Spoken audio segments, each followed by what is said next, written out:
السلام عليكم ورحمة الله وبركاته. إن الحمد لله نحمده ونستعينه ونستغفره ونعوذ بالله من شرور أنفسنا ومن سيئات أعمالنا. من يهده الله فلا مضل له ومن يضلل فلا هادي له. وأشهد أن لا إله إلا الله وحده لا شريك له وأشهد أن محمدا عبده ورسوله صلى الله تعالى عليه وعلى آله وصحبه وسلم تسليما كثيرا. أما بعد فقد قال الإمام البخاري رحمه الله تعالى باب الصلاة على الشهيد. قال حدثنا عبد الله بن يوسف قال حدثنا الليث قال حدثني ابن شهاب عن عبد الرحمن بن كعب بن مالك عن جابر بن عبد الله رضي الله تعالى عنهما قال كان النبي صلى الله عليه وسلم يجمع بين الرجلين من قتل أحد في ثوب واحد ثم يقول أيهما أكثر أخذا للقرآن فإذا أشير له إلى أحدهما قدمه في اللحد وقال أنا شهيد على هؤلاء يوم القيامة وأمر بدفنهم في دمائهم ولم يغسلوا ولم يصلى عليهم. সম্মানিত ভাতৃমণ্ডলী, আল্লাহ রাব্বুল আলামিনের প্রশংসা এবং প্রিয় নবী সাল্লাল্লাহু আলাইহি সাল্লামের সালাত ও সালামের পর আজ সোমবার 6 জামাদুল উলা 1445 হিজরি মোতাবেক 20 নভেম্বর 2023 আমাদের ধারাবাহিক আলোচনা সহিহুল বুখারীর জানাজার পর্ব নম্বর 13। ইমাম বুখারী রাহিমাহুল্লাহর জানাজার অধ্যায়ে বা পর্বে অধ্যায় নম্বর হচ্ছে 72। বিষয়বস্তু বলছেন ইমাম বুখারী রাহিমাহুল্লাহু তাআলা বাবুস সালাত আলা শহীদ। এই অধ্যায় হচ্ছে শহীদ ব্যক্তির জানাজার সালাতের বিধান সম্পর্কে। শহীদ যে আল্লাহর রাস্তায় আল্লাহর দ্বীনের কালেমাকে উঁচা করার জন্য, ইসলামকে শক্তিশালী করার জন্য কাফেরদের সাথে লড়াই করে রণক্ষেত্রে মারা যাবে, সেই ব্যক্তির হুকুম। অর্থাৎ শহীদ যে দুই প্রকার এর আগে বলেছি। শহীদ এক হচ্ছে সত্যিকার অর্থে হাকিকি শহীদ, সেটা শুধুমাত্র আল্লাহর রাস্তার জেহাদে, শরীয়তসম্মত জেহাদ হইতে হবে। জি, সেটা ফাসাদ যেন না হয়, যেমন জঙ্গিদের যারা ইসলাম বিরোধী কাজ করছে কর্মকাণ্ড, আর তার নিজেদেরকে শহীদ শহীদ বলছে, রাস্তাঘাটে বিক্ষোভ মিছিল করতে গেল আর পুলিশের হাতে মারা গেল, শহীদ না, এরা শহীদ নয়। জি, শহীদের জন্য কাফেরের বিরুদ্ধে লড়াই, মুসলিমের বিরুদ্ধে লড়াই করে নয়, কাফেরের বিরুদ্ধে লড়াই। আর সেটি ইসলামের দৃষ্টিতে সেটি জিহাদ ফি সাবিলিল্লাহ হইতে হবে। নিয়তের ক্ষেত্রে ইখলাস, যে আল্লাহর কালেমা উঁচা করার জন্য, দুনিয়ার স্বার্থে নয়। আর শরীয়তের যে সব শর্তাবলী রয়েছে জেহাদের, সেই শর্তগুলির আলোকে হইতে হবে। যেমন শর্ত হচ্ছে মুসলিম শাসকের নেতৃত্ব হইতে হবে, অথবা আপনার বাড়ি ঘর গ্রামের ওপর হামলা হয়ে গেছে, তখন আর শাসকের অপেক্ষা করা লাগবে না। বাড়ির উপর আক্রমণ হয়ে গেছে, গ্রামে আক্রমণ হয়ে গেছে, এলাকায় আক্রমণ হয়ে গেছে, সেটা আলাদা কথা। কিন্তু যদি আপনাকে দূরে যেতে হয়, বর্ডারে যেতে হয়, হ্যাঁ, পাশের দুশ্মন যারা আছে তাদের বিরুদ্ধে লড়াই করতে যেতে হয়, তাহলে মুসলিম শাসকের নেতৃত্ব হইতে হবে। বিনা নেতৃত্বে কোনো মুফতির কথায়, হ্যাঁ, আর কোনো জঙ্গি নেতার কথায় বেরিয়ে পড়বেন আর বলবেন যে জেহাদ জেহাদ না, এটা ফাসাদ, এটা শহীদ নয়, এতে মারা গেল। জি, তো যদি আল্লাহর রাস্তার সত্যিকার অর্থে জেহাদ হয়, কাফেরদের বিরুদ্ধে সেটি হবে মুসলিমের লড়াই করে নয়। আর সেখানে গিয়ে যদি কেউ মারা যায়, তাহলে সে হচ্ছে হাকিকি শহীদ, সত্যিকার অর্থে শহীদ। যেমন সাহাবাইকা মুহাজির আনসার শহীদ হয়েছেন বদরে, ওহদে, খন্দকে, খায়বারে, অন্যান্য আরও জেহাদে শহীদ হয়েছেন। জি, হুনাইনের যুদ্ধে কাফেরদের হাতে শহীদ হয়েছেন। আর একটি হচ্ছে কেউ যদি নির্যাতিত হয়ে মারা যায়, কারো হাতে খুন হয়েছে, সে মুসলিম খুন করতে পারে। নিরীহ ব্যক্তি রাস্তায় যে চলছিল, কেউ খুন করে দিল, বাড়িতে ঘুমিয়ে আছে, চোর ডাকাত এসে খুন করে দিল, সে শহীদ, কিন্তু হাকিকি শহীদ নয়, হুকমি শহীদ। তার বিধান হচ্ছে আল্লাহর কাছে মর্যাদা শহীদের পাবে, যেহেতু সে মজলুম, সে অস্ত্র ধারণ করেনি, সে কাউকে মারতে যায়নি বা মারার জন্য সে উদ্গ্রীব ছিল না, দুই পক্ষ থেকে আবার যদি রাস্তায় দুজনে নেমেছে মারামারি করার জন্য, আর একজন মারা গেল, তাহলে যে খনি আর যে এখন হলো আর নিহত দুজনে জাহান্নামে, কিন্তু এটা মনে রাখবেন। কিন্তু এখানে আপনি নিরস্ত্র কোন এক জায়গায় বসে আছেন, বাড়িতে হোক বাইরে হোক, হ্যাঁ, আর আরেকজন এসে আপনাকে হত্যা করে দিল। আপনার পরিবারের হেফাজতে গেলেন, পরিবারের উপর আক্রমণ হচ্ছিল, আপনার ধন সম্পদের উপর আক্রমণ হচ্ছিল, আর সেগুলির হেফাজতে গেলেন, আর আপনি কারো হাতে, জালেমের হাতে নিহত হইলেন। সেটা জালেম কাফেরও হইতে পারে, আবার মুসলিম চোর ডাকাত খনি সন্ত্রাসী ইত্যাদি হইতে পারে, চাঁদাবাজ হতে পারে।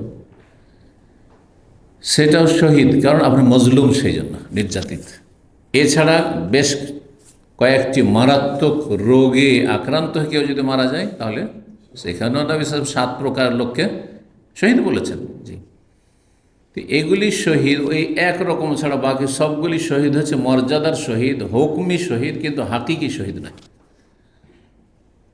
গোসলের বিষয়টিতে যে ইখতিলাফ রয়েছে, যে আলোচনাটি আসছে, সেটা শুধুমাত্র হাকিকি, মানে শাহিদুল মারিকা, কাফেরদের বিরুদ্ধে রণক্ষেত্রে লড়াই করতে গিয়ে কেউ যদি মারা যায় কাফের হাতে, সে হচ্ছে সত্যিকার অর্থে শহীদ। তার জানাজা পড়বেন কিনা, গোসল দিবেন কিনা ইত্যাদি, আশা করি বুঝতে পারছেন। বাকি যত রকমের শহীদ আছে, কেউ কলেরায় মারা গেল, বসন্তে মারা গেল, হ্যাঁ, করোনায় মারা গেল, শহীদ, হ্যাঁ, অ্যাক্সিডেন্টে মারা গেল, আগুনে জ্বলে মারা গেল, শহীদ ইত্যাদি। তারপরে মজলুম হয়ে মারা গেল, নিরীহ ব্যক্তি কেউ খুন করে দিয়েছে, শহীদ, কিন্তু তাদের জানাজা হবে আর গোসল হবে, জানাজা হবে আর গোসল হবে।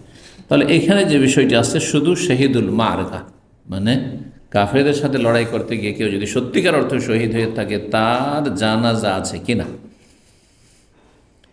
হাদিস দুটো নিয়ে এসছেন ইমাম বুখারী রাহিমাহুল্লাহ।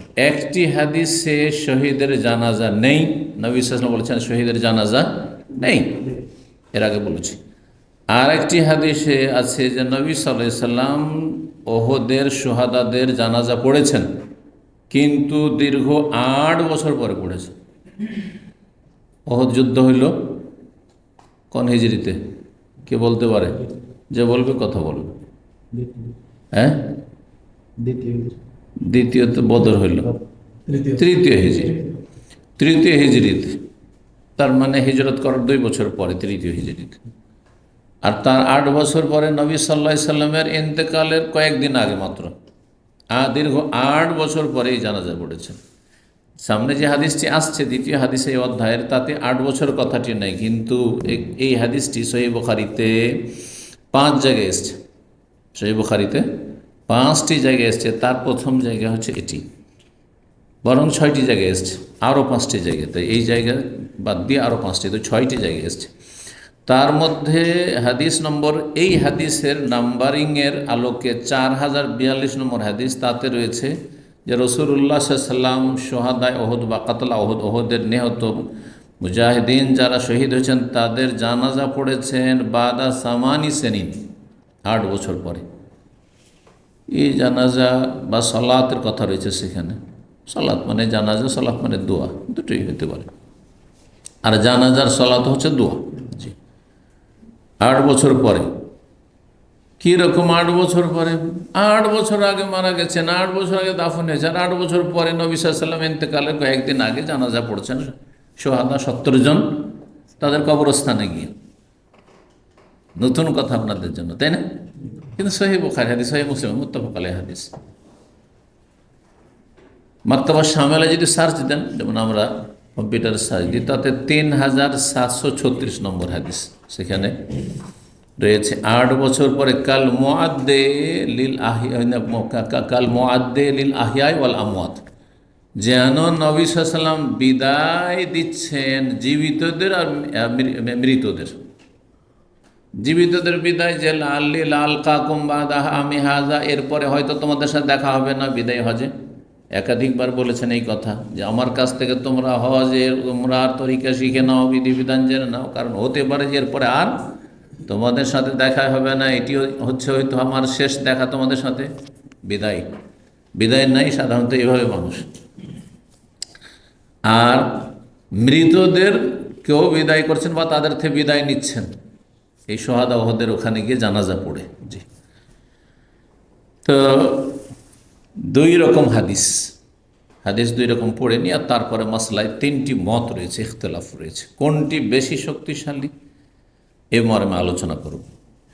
তো 72 নম্বর অধ্যায় বাবু সালাত আলা শহীদ, এই অধ্যায় হচ্ছে জানাজার সালাত শহীদ ব্যক্তির। 1343 নম্বর হাদিস, জাবের বিন আবদুল্লাহ রাদিয়াল্লাহু তাআলা আনহুমা, বাপ বেটা দুইজনেই কিন্তু সাহাবী, বলছেন জাবের, কানান নবী সাল্লাল্লাহু আলাইহি ওয়াসাল্লাম ইয়াজমাউ বাইনার রাজুলাইন মিন কাতলা উহুদিন, নবী সাল্লাল্লাহু আলাইহি ওয়াসাল্লাম দুই ব্যক্তিকে এক এক কবরে একত্রিত করে দাফন করছিলেন বা করার নির্দেশ দিয়েছিলেন। মিন কাতলা উহুদ, যারা ওহুদে নিহত হয়েছে, 70 জন নিহত, আর যারা নিহত হননি মুজাহিদিন সাহাবায়ে কেরাম, তারা অধিকাংশই তারা ক্ষতবিক্ষত, আহত, শরীর চলে না। এই অবস্থায় 70 জনের জন্য কবর পৃথক পৃথক খনন করা বড়ই কষ্টকর। জনবল নেই যে এতগুলি কবর খনন করবে, আর মদিনার মাটিতে জানছে পাথর, কত শক্ত মাটি। তো নবী সাল্লাল্লাহু আলাইহি ওয়াসাল্লাম বললেন, এক কাজ করো, এক এক কবরে 2 জন করে দাফন করো, বরং তার বেশিও প্রয়োজনে। ধরেন শত শত মানুষ মারা যাচ্ছে মহামারীতে অথবা কোনো যুদ্ধে, যেমন ফিলিস্তিনে হচ্ছে, এতগুলি কবর ডেইলি ধরেন 1000 2000 মারা যায়, সম্ভব এতগুলি কবর খনন করবে? এক কবরে 2 জন 3 জন 4 জন 5 জন 7 জন দাফন করতে পারেন একসাথে, বড় করে গর্ত খোদাই করলেন আর তারপরে শুইয়ে দিলেন, যেমনভাবে মাইয়াতকে, লাশকে শোয়ানো হয়, রাখা হয়, আর তারপরে দাফন করে দিলেন। এটা হচ্ছে শরীয়তের বিধান। তো নবী সাল্লাল্লাহু আলাইহি ওয়াসাল্লাম দুইজন ব্যক্তি একত্রিত করেছেন মিন কাতলা ওহদ, ওহদের নিহত মানে শহাদাদের, কাতিলের বহুবচন কাতলা, ফি সবিন, একই কাপড়ে। আচ্ছা, কাপড়েরও অভাব, আজকাল তো কাপড় আছে আলহামদুলিল্লাহ, যে প্রত্যেকের হয়তো কাফন দিয়ে দিচ্ছেন, কিন্তু আলাদা আলাদা পাশাপাশি, যেমন দেখছেন যে অনেক জায়গায় কিন্তু গণকবর হচ্ছে, গণকবর কিন্তু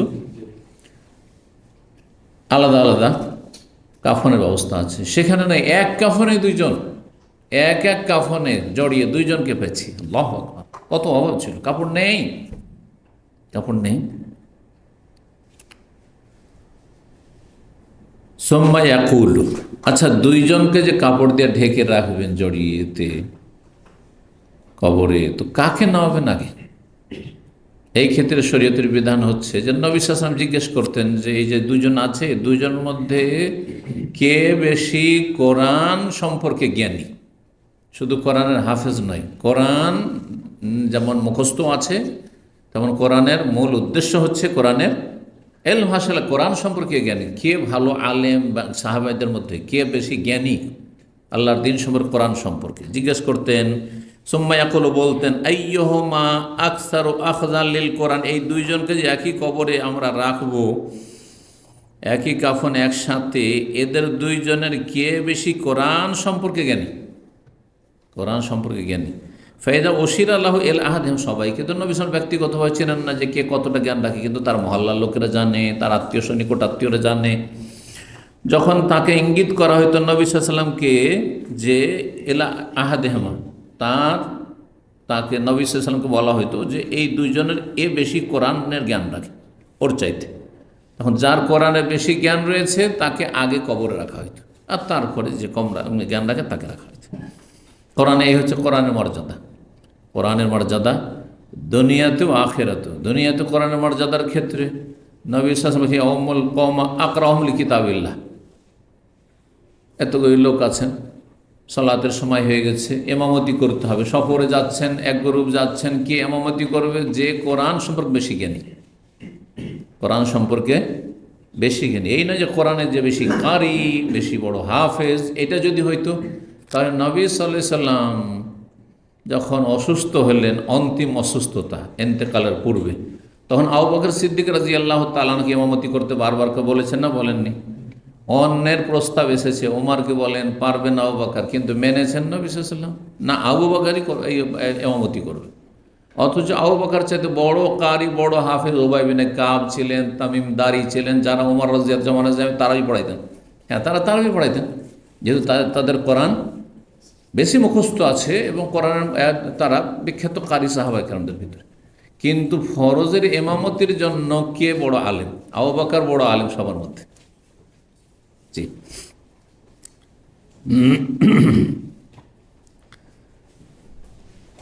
তো বলছেন যে যার দিকে ইঙ্গিত করা হতো যে বেশি কোরআন সম্পর্কে জ্ঞানী, কাদ্দামাহু ফিল লাহাতে, তাকে বগলি কবরে আগে রাখা হইতো।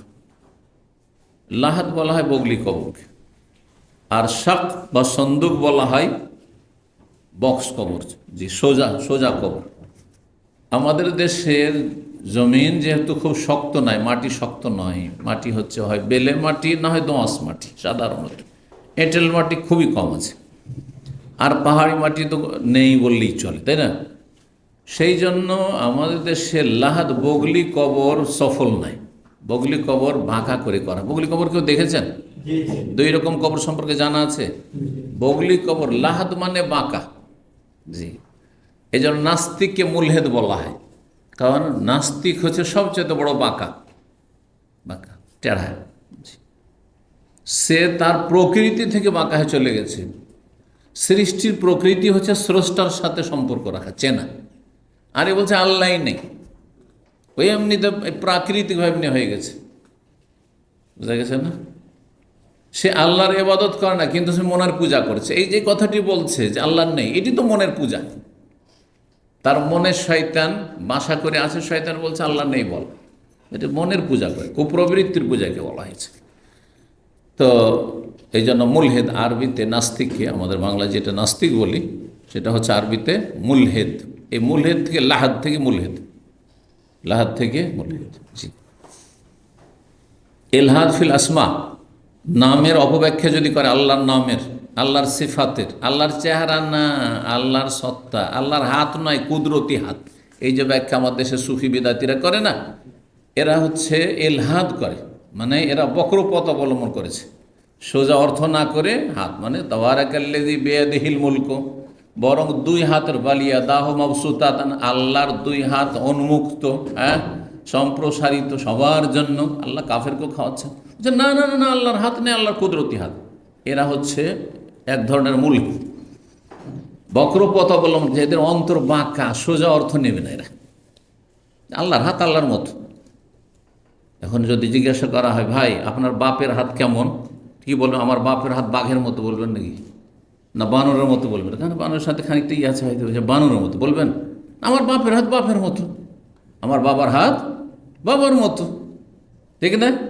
সবার হাতে তো মিল নেই, ঠিক না? আর ফিঙ্গারপ্রিন্টে তো কোনো মিল নেই, পৃথিবীর কারো সাথে কারো মিলবে না আপনার এর সাথে। তাহলে চিন্তা করুন তো দেখি, আপনার হাত আপনার মতো, আপনার বাবার হাত বাবার মতো, তো আল্লাহর হাত আছে আল্লাহর মতো। আল্লাহর হাত বললে সদৃশ্যতা কেন আসবে সৃষ্টির সাথে? তো এই স্রষ্টার জন্য যেমন উপযোগী হয় তেমন, কিন্তু তার হাত আছে, আল্লাহ বলেছেন হাত আছে, বোঝা গেছে? চেহারা, কথা চেহারা আছে, ইত্যাদি ইত্যাদি। চোখের কথা বলা হয়েছে, চোখ আছে। তো যারা গুমরাহ তারা হচ্ছে এক ধরনের মূল। ইন্নাল্লাযীনা ইউলহিদুনা ফি আসমাইনা, আল্লাহ বলছেন যারা আমার নাম গুণাবলী সম্পর্কে এলহাদে লিপ্ত, বক্রপথ অবলম্বন করেছে, লা ইয়াখফাউনা আলাইনা, তারা আমার উপর গোপন থাকতে পারবে না, তাদেরকে আমি চিহ্নিত করে রাখবো। জি, আল্লাহ বলছে ওয়ালিল্লাহিল আসমাউল হুসনা, আল্লাহর সুন্দর সুন্দর নাম রয়েছে, ফাদউহু বিহা ওয়াজারুল্লাযীনা ইউলহিদুনা ফি আসমাইহি, আর তাদেরকে তোমরা ছেড়ে দাও যারা আল্লাহর নামে বক্রপথ অবলম্বন করে, ইউলহিদুনা ইলহাদ। তো লাহাদ বগলি কবরকে যেন বলা হয় যে বগলি কবর বাঁকা হয়ে থাকে, হ্যাঁ, যেখানে মাইয়াতটা রাখবে তার উপরে কিন্তু মাটি আছে, ওপর দিকে, নিচের দিকটা এক সাইড করে দেওয়া হয়েছে। বগল মানে বুঝছেন, এই জন্য বগলি কবর নাম আমাদের ভাষায়। আর সন্দু কবর বক্সের মতো, যেমন বক্স হয়। একসময় আমাদের কাঠের বাক্স বড় বড় গ্রামের বাড়িতে থাকতো, এখন যুগ চলে গেছে, এখন অন্য যুগে আছি আমরা, তাই না? তারপরে অ্যালুমিনিয়ামের বাক্স, বড় বড় বাক্স। আমরা মাদ্রাসা পড়তে গেছি, বাক্স নিই, জি, বাক্স মাথায় করে সেই যুগে ব্রিফ কেস, অ্যাটাচি আর এইসব টানা ব্যাগটা কিচ্ছু ছিল না, জি। কিছুই ছিল না।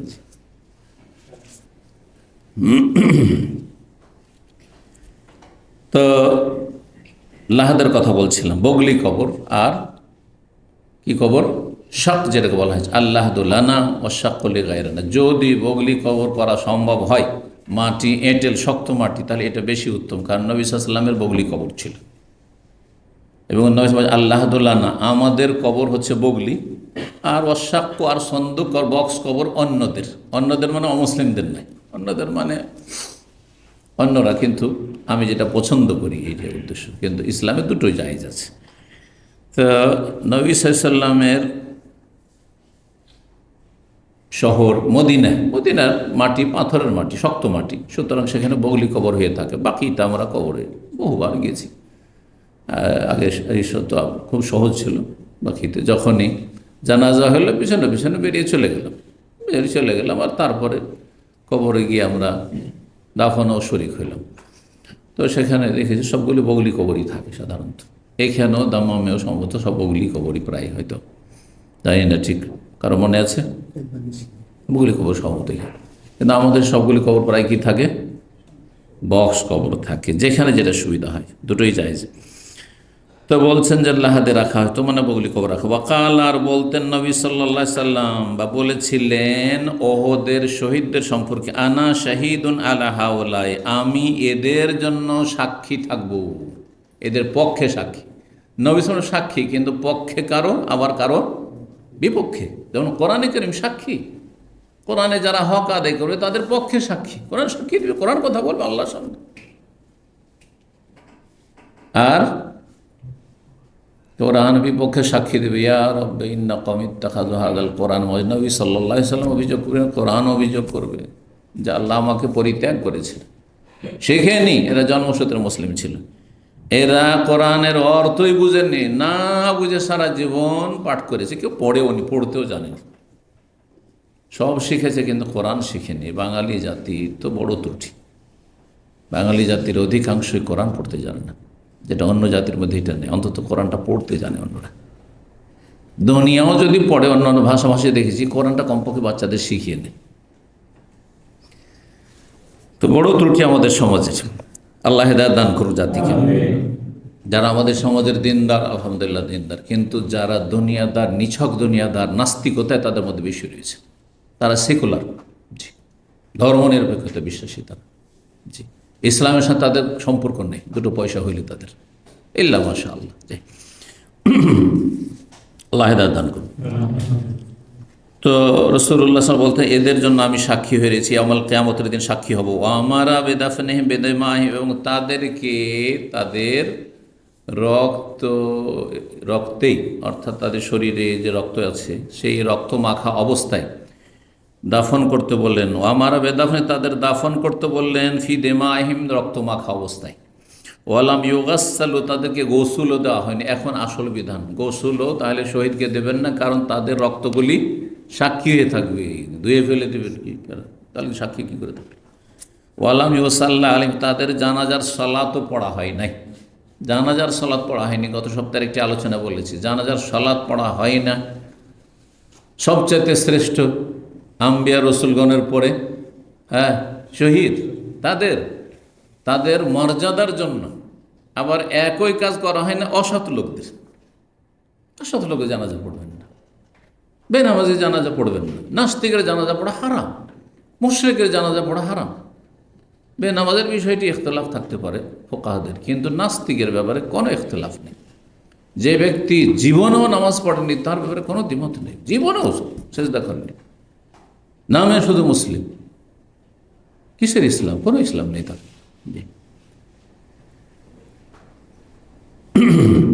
যারা কবরে সেজদা করে, মূর্তিকে সেজদা করলে তো তার জানাজা পড়বেন না, কিন্তু কবরে সেজদা করলে তার জানাজা পড়েছেন। হ্যাঁ, ওলিউল্লাহ আপনাদের কাছে, বিবেক নেই যে দুটো একই রকমের শিরক, কোনো পার্থক্য নেই। তো মর্যাদার জন্য আল্লাহ এত মর্যাদা দিয়েছেন যে যেই জন্য জানাজা, কিসের জন্য, দোয়ার জন্য। আর দোয়া হচ্ছে শাফাত, মৃত ব্যক্তির জন্য জানাজা বা দোয়া হচ্ছে সুপারিশ আল্লাহর কাছে। আল্লাহ সুপারিশ করছি এর জন্য একে তুমি জান্নাত দাও, হ্যাঁ, এর যেন কবর আজম না হয়, কোনো প্রয়োজনই নেই, তারই কোনো প্রয়োজন নেই। এই স্তর পার করে গেছে আল্লাহ রাস্তায় জান কোরবানি করে, প্রাণ দিয়ে। আরেকটা হচ্ছে নিকৃষ্ট যারা মুসলিম সমাজের, তাদের জানাজা পড়া জায়েজ না। আর কিছু কিছু কাবিরা গুনাহ রয়েছে, যেই কাবিরা গুনাহের ক্ষেত্রে সৎ লোকেরা জানাজা পড়বে না, বাকি সাধারণ লোকেরা জানাজা পড়বে।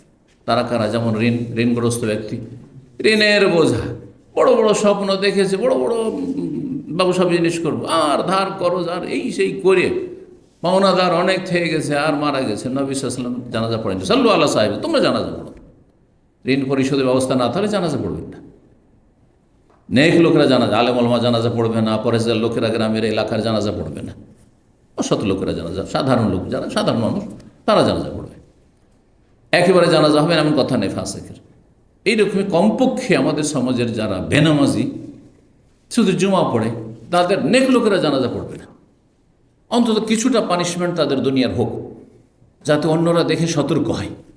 না হলে নাস্তিক, ওরও জানাজা হয়ে যাচ্ছে, ও তো কোনো চিন্তা নেই, ও তো কোনো চিন্তা নেই, জানাজা তো পড়বেই। মোল্লাকে হ্যাঁ মুরগির রান দিলেই চলে আসবে, কিছু খাওয়াইলেই চলে আসবে, কিছু পয়সা দিলে এরা বক্সাইতে চলে আসবে কোরআন বগল করে। এ হচ্ছে অবস্থা জাতির, বিদাতি মোল্লাদের। আল্লাহ হেদায়েত দান করি। এদের কারণে শাসন করার সময় এই বিদাতি মোল্লাদের কারণে, যারা 3টে পয়সার জন্য কোরআন খানি করে জান্নাতের সার্টিফিকেট দিয়ে বেড়ায়, আর মিলাদ করে জান্নাতের সার্টিফিকেট দিয়ে বেড়ায়, এদের জন্য জাতির অসৎ লোকদেরকে শাসন করা সম্ভব হচ্ছে না।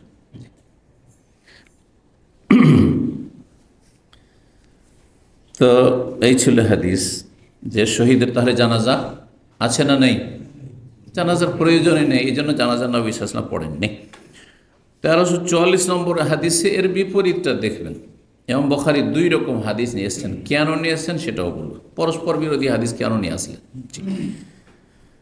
হাদিস বর্ণনা করেছেন উকবা বিন আমির রাদিয়াল্লাহু তাআলা আনহু, সাহাবী বলছেন, আন্নান নবী সাল্লাল্লাহু আলাইহি ওয়াসাল্লাম খারাজা ইয়াওমান, নবী সাল্লাল্লাহু আলাইহি ওয়াসাল্লাম একদিন বের হলেন বাড়ি থেকে। কোথায়? ওহদের প্রান্তে, 2-3 কিলোমিটার মসজিদ নববী থেকে, বাড়ি থেকে। ফাসাল্লা আলা আহলে ওহদ, ওহদবাসীদের জানাজার সলাত পড়লেন। সলাত আল মাইয়িত, যেমন মাইয়িতের জানাজা পড়েন তেমনই, এমন নাই সলাত মানে দুয়া, এই কথা বলতে চাইছেন তাহলে বর্ণনাকারী। সলাত আল মাইয়িত, মাইয়িতের জন্য যেমন তিনি সলাত পড়েন, এটা অর্থ কারা করেছে? যারা বলছে যে জানাজা পড়েছেন নবী সাল্লাল্লাহু আলাইহি ওয়াসাল্লাম। আর আরেক দল বলছেন সলাতাহু আলাল মাইয়িত মানে দুয়াহু আল মাইয়িত, মাইয়িতের জন্য যেমন দোয়া করেন নবী সাল্লাল্লাহু আলাইহি ওয়াসাল্লাম, তেমনই দোয়া করেছেন ওহদের শহীদদের জন্য। অর্থাৎ আল্লাহুম্মা গফিরলাহু, আল্লাহুম্মা রহমহু, এই শব্দ, আল্লাহুম্মা সাব্বিতহু, আল্লাহুম্মা আদখিলহুল জান্নাহ, যেসব দোয়াগুলি রয়েছে। সোম্মান সারাফিল আল মিম্বারে, সালাত জানাজা পড়লেন কোথায় গিয়ে? ওহদের ময়দানে গিয়ে 70 জন শহীদদের এক জানাজায়, 70 জন 70 বার নয়, এক জানাজায় 70 জনের একসাথে। তারপরে মসজিদ নবীর মেম্বারে ফিরে আসলেন। ফিরে আসার পরে ভাষণ দেওয়ার জন্য উঠলেন, বললেন, ইন্নি ফারাতুন লাকুম, আমি তোমাদের আগেই হাসরের মাঠে থাকব, তোমাদের আগে যাব। ফারাত মানে কোনো প্রতিনিধিকে অগ্রিম পাঠিয়ে দিচ্ছেন আপনি, কোনো জায়গায় যাবেন আপনি, তার জন্য অগ্রিম কোনো প্রতিনিধি পাঠিয়ে দিয়ে, যাও সেখানে থাকার ব্যবস্থা করো। ধরেন মরুভূমিতে থাকবেন, টেন্ট লাগাও, সেখানে গিয়ে একটা তাঁবু লাগাও, আর সেখানে গিয়ে খাবার দাবার ব্যবস্থা করো, আমরা আসছি। ওকে ফারাত বলা হয়েছে।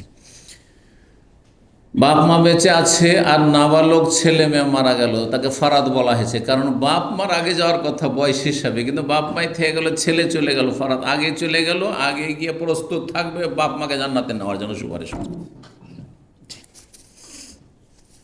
এই জন্য দোয়া রয়েছে বাচ্চার জানাজার ক্ষেত্রে, নাবালক ছেলে মেয়েদের জানাজার ক্ষেত্রে, যে ছোট্ট দোয়াটি, এটাকে সহিহ বুখারীতে এসেছে, আল্লাহুম্মা জাআলহু লানা ফারাতান ওয়া সালাফান ওয়া আজরান ওয়া যুখরান, এই কয়েকটি বাক্য রয়েছে। এছাড়া অন্যান্য কোনো রেওয়ায়ত রয়েছে সালাফ থেকে বর্ণিত, সাহাবীগণ থেকে।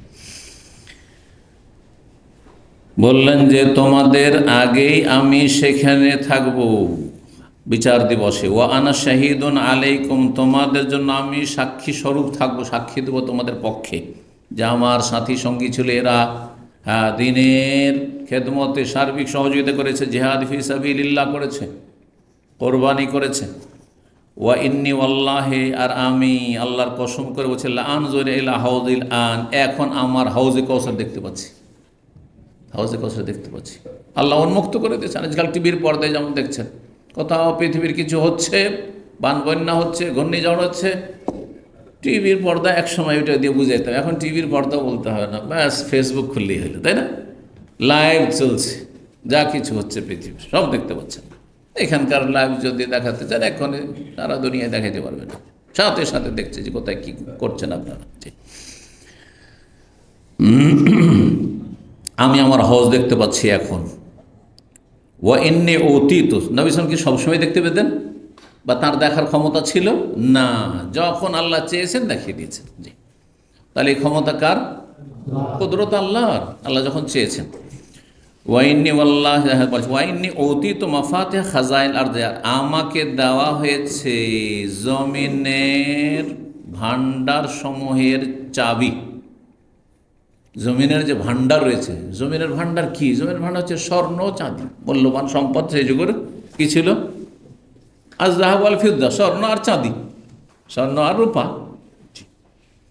আর স্বর্ণ রূপাটাই সাধারণ মানুষেরা মূল্যবান সম্পদের স্বর্ণ রূপাই জানে। আর আজকাল পৃথিবীর যে কারেন্সি আছে, স্বর্ণ রূপার উপর ভিত্তি করে হচ্ছে কারেন্সি, হ্যাঁ, কারেন্সির মূল্য। আর বাকি যে হীরা মণি মুক্তা এগুলো রয়েছে, এইগুলি অল্প কিছু সংখ্যক লোকের মধ্যে সীমিত রয়েছে। এগুলো আমাদের হাতের নাগালেন নাই, সাধারণ মানুষদের সাধারণত এগুলো হাতের নাগালেন, ঠিক কিনা? তো খাজাইনুল আরদ, জমিনের সম্পদের চাবি সমূহ, মিফতাহ বহু বচন মাফাতিহ, চাবি আমাকে দেওয়া হয়েছে। নবী সাল্লাল্লাহু আলাইহি ওয়াসাল্লাম বলছেন, তোমরা চিন্তা করিও না, সম্পদ, দুনিয়ার সম্পদ চাও, দুনিয়ার সম্পদের সমস্ত চাবি আমার হাতে তুলে দেওয়া হয়েছে। আর সেই যুগে দুটো ছিল সবচেয়ে বড় শক্তি, বর্তমান যুগের আমেরিকা, চায়না, রাশিয়ার মতো। একটি হচ্ছে রোম সাম্রাজ্য, আরেক এই খ্রিস্টান শক্তি, আর আরেকটি হচ্ছে মজুসি অগ্নিপূজক শক্তি, হচ্ছে পারস্য সাম্রাজ্য। ইরান ইরাক মিলে, তখনকার যুগের বৃহৎ পারস্য সাম্রাজ্য ছিল ইরাক ইরান মিলে। আরও কিছু অংশ আজারবাইজান, উজবেকিস্তান, ওগুলো তাতে সামিল ছিল। তো এসব সম্পদ, কারণ এদের কাছে অঢেল স্বর্ণ এবং চাঁদির সম্পদ ছিল, এগুলি আমাদের হস্তগত হবে। নবী সাল্লাল্লাহু আলাইহি ওয়াসাল্লাম এই সুসংবাদ দিচ্ছেন, ভবিষ্যৎবাণী করছেন, আর তারপরে ইন্তেকাল করছেন। কারণ এই ঘটনা একবার ইন্তেকালের কয়েকদিন আগের। আবু বকর সিদ্দিক রাদিয়াল্লাহু তাআলা জামানা মাত্র ১৪ বছরের, তারপর উমর রাদিয়াল্লাহু তাআলা জামানায় এই দুটো দেশে মুসলিমদের হাতে আসলো যত সম্পদ, রোমের যত ধন সম্পদ আর পারস্য সাম্রাজ্যের যত ধন সম্পদ, সমস্ত ধন সম্পদ মুসলিমদের হস্তগত হইল। জিহাদ ফি সাবিলের মাধ্যমে গনিমতের ধন সম্পদ হিসাবে তারা পেলেন। জি, আর কোনো অভাব থাকলো না। এই জন্য নবী সাল্লাল্লাহু আলাইহি ওয়াসাল্লাম বলছেন, দেখো তোমাদের অভাব বলে আমি কোনো ভয় করি না, যে কোনো সময় অভাবই হয়ে যাবে। অন্য রিওয়ায়াত রয়েছে, এখানে রয়েছে যে তোমরা মুশরিক হয়ে যাবে, আবার ওই প্রতিমা পূজা শুরু করবে, এই ভয় করে নেও। ওইটাও নেই যে তোমরা মুশরিক কাফের হয়ে যাবে, কিন্তু আমার ভয় যে তোমরা দুনিয়ামুখী হয়ে যাবে। হ্যাঁ, দুনিয়াকে কামড়ে ধরে নেবে ধীরে ধীরে। আর এটাই হয়েছে। জি, মুসলিম সমাজের অধিকাংশ, যতই বলেন যারা ইসলামের লেভেল নিয়েও আছে, তাদেরও দেখবেন যে পয়সা আছে সেখানে আছে, স্বার্থ আছে সেখানে আছে, স্বার্থ নেই ওখানে নেই। যেখানে পয়সা সেখানে আছে। না হলে দেশে যে প্রচলিত মাহফিল এই শীতকালে শুরু হবে, পরীক্ষা করে দেখিয়ে নেন। শুধু রাস্তা খরচটা দেবেন, যেমন আমাদেরকে কোনো রকম করে টিকিটটা, অনেক জায়গায় টিকিটও দেওয়া। হ্যাঁ, কথা বুঝতে পারছেন? বাহরাইন গেলাম, বাই রোডে গেলাম, প্লেনেরও টিকিট, হ্যাঁ, বাই রোডে গেলাম। তো কথা হচ্ছে যে এই আরব দেশে যারা দাওয়াতি কাজ করে, তাদের ও রাস্তা খরচের একটা টিকিট দিয়ে দেয়, জাযাকুমুল্লাহ খায়, যথেষ্ট, আর ওইসব চিন্তাই করি না। কিন্তু ভারত, বাংলাদেশে, পাকিস্তানে এক বক্তা কমপক্ষে 50,000, 10,000 তো আজকাল যুগই নেই।